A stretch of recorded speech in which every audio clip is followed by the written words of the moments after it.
The earliest records of Estolia indicate, even enumerate, the contents of the Anka moon. Even the wooden beams used to construct the ship were eventually reclaimed from the tide, brought back to Mount Promisa, and used in various ways. One of the more intriguing entries by Amador in his Capitulo was the notation about moving the golden bastard from Mount Promisa to reside in his office in the temple within Mount Estoliana. Sebastian suggested that they harness the power of the forest horses to move the heavy statue and other metals and gems the considerable distance, an otherwise difficult question of logistics and manpower. They accomplished the task, and there are references to the Bastet in particular in the first 10 capitulos. It has always fascinated and puzzled me that the Bastet was almost erased from any further discussion. Antiochus and Tremaine, the first set of twins born to the king, in Capitulo 11 never once mentioned the Bastet, nor do they even discuss their absence as if it was worthy of note. It just disappeared from all discourse. This has remained one of the most baffling omissions in the record I have ever uncovered. When I sought clarity from deity on the topic, the answer was very clear and definitive. There was no need to think about the Bastet or ponder its location. It is only now, as I finalized this capitulo, that I realized how that answer affected me. I can see, from reading my earlier thoughts on the topic, that I was nearly obsessed with knowing what had happened. But as with the Bastet itself, my need to know simply disappeared once I prayed for guidance. Deity has a purpose, and that purpose is not mine, as relates the statue that Zacharias recovered from the Ankamun, Lazarus Ricardon Zacharian, Capitulo 84. We were curious about the Florida. We were diving for pirate treasure. And it was your idea to dive in search of treasure? Antonio's father asked. No, it was Samuel's idea. Antonio reached out and ran his hand over the cracked table, absently following the massive crack in the stone surface with his fingertips. Two boys who love the stories told of ships and gold and sailors bold, set out to find what legends say, patiently waits in Graveyard Bay. I told my father that we were going to go sailing for a week before we had a discussion about any future plans. He agreed. Samuel's eyes were a vivid blue, incongruous among the amber and grey eyes of most of his relatives. Antonio was quick to agree to accompany his best friend. Samuel was fascinated by the tales of ancestors and wrote papers about the Ankamun, the Florida, the Leviathan, and several other notable shipwrecks in antiquity. The crackle and pop of the fire seemed loud in the still summer night. Samuel was on his back next to Antonio, and the two young men were looking up at the night sky. Do you ever wonder about it all, Tony? Samuel asked. About what, Sam? In the firelight, Samuel's hand was a vague shape waving toward the brilliant star-speckled sky. All those stars. Surely there must be other planets surrounding each one. Antonio was silent for several moments. When he did speak, he spoke slowly, trying to put his feelings and speculations into words. I think, he began, that deity loves us in the here and now, and that we will learn about other worlds, other places in Torizon. He sighed and then said, But even if there are hundreds, thousands, even millions of other worlds, I do know one thing, Sam. They each have their own deity. That is one of the most critical lessons I took from our time as acolytes. Deity can only ever really care about a finite number of people, and any deity with millions or billions of subjects would not care much about any one man or woman. Our deity, the one that spoke with Zacharias, cares about each of us. He grinned and added, Imagine how many deities there need to be for all those worlds. I wonder what they're like. Samuel mused. Who? The deities? No, the people on all those worlds, are they just like us? Samuel asked. Do they have the same types of bodies? The same concerns?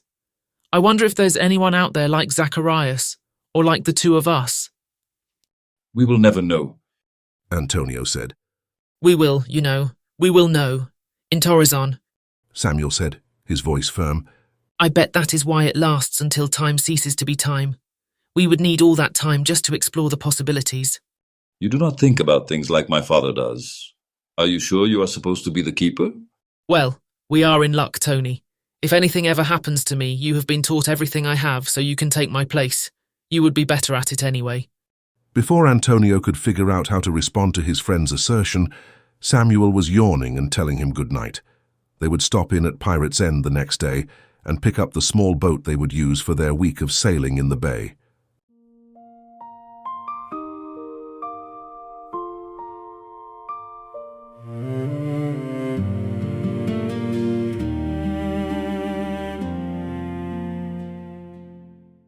It was 2 days before they were finally pushing off from the Pirate's End dock.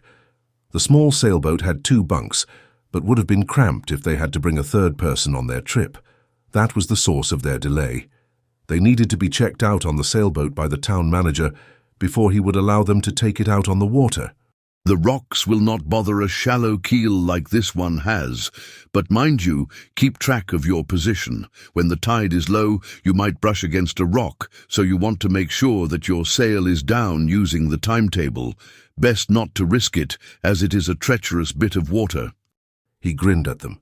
Everyone in Estolia knew about Graveyard Bay, and the way it helped keep them safe from the pirates that were rampant in this region over the centuries.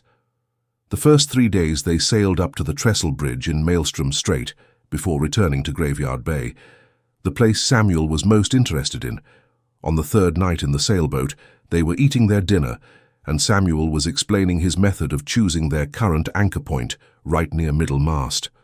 I read that some of the pirate treasure was recovered in ancient times, but nobody knows what happened to it. It has not been seen since the palace and temple were completed, Samuel said.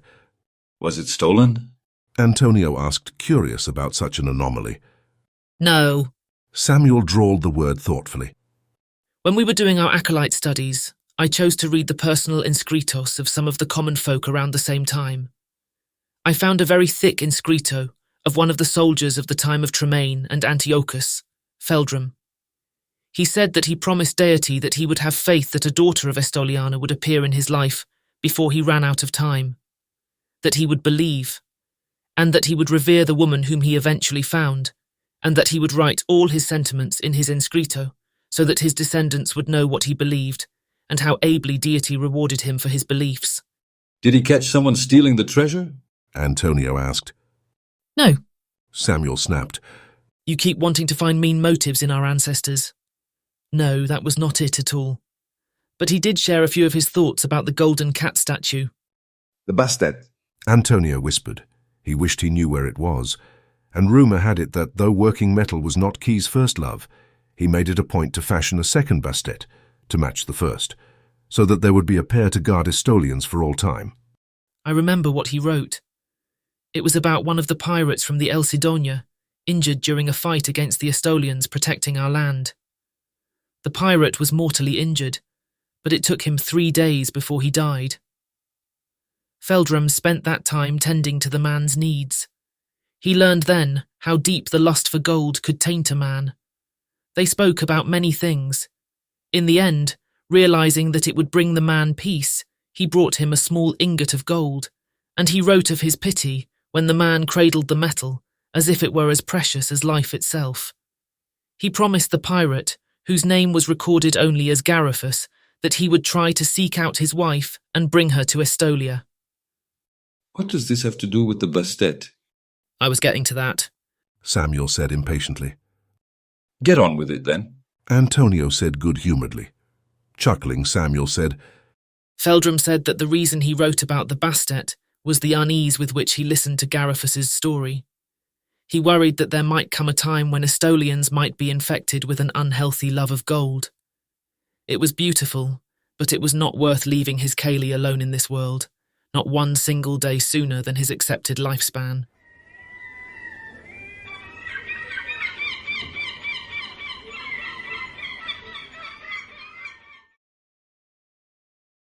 The varied sounds of seabirds woke Antonio.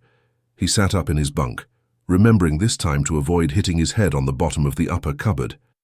As he slipped out of the bunk, He pulled on a simple pair of shorts and a shirt. Yawning, he climbed out onto the deck. Samuel was already leaning over the rail, staring into the murky water. The tide was out, which explained why the seabirds were squabbling over the fish marooned in the tide pools along the shore.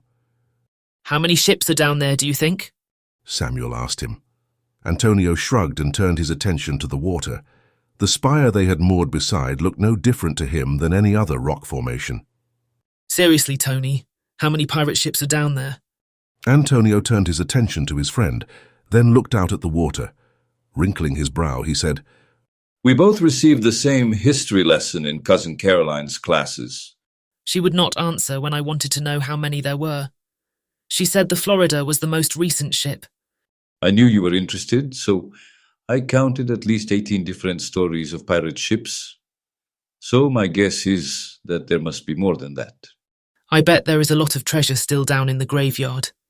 Samuel said. Who needs pirate treasure? Antonio asked. We do not use money in Estolia. Would it not be remarkable, though, to find treasure that has rested beneath the water for 1,000 years? If it has rested there for 1,000 years, it is likely destroyed by now. Let us discover if the stories are true, then, Samuel said. During low tide, there are still at least 3 masts visible. That is only a rumor. The spires look like the masts of ships, but they could as easily be dragon spines. Samuel prevailed. An hour later, both young men lay exhausted in the bottom of the boat.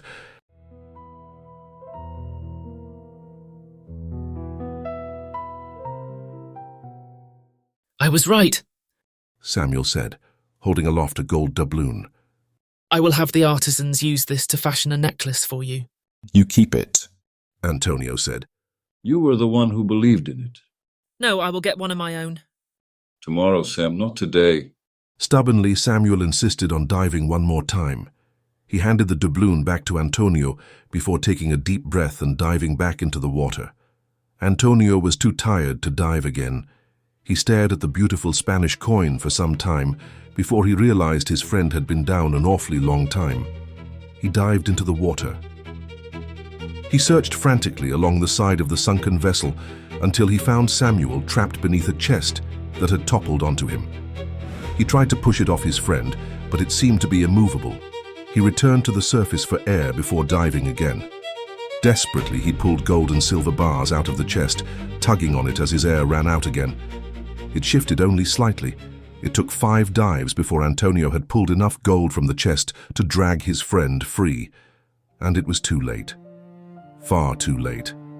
His was the sad duty to steer the small boat back to Pirate's End. The treasure was not worth his friend's life. As he rounded one of the spines, he lifted his chin. He knew what he was going to do, what he had to do. As he rowed the boat toward the pier, he fixed in his memory the location of that chest. He would return and salvage every bit of treasure from the chest. He would ask the artisans to fashion him a new chest, and he would take the treasure and put it within. He would ask deity what to do with it, all except the doubloon that Samuel gave him. For now he had to return and face his father, his uncle, and his cousin.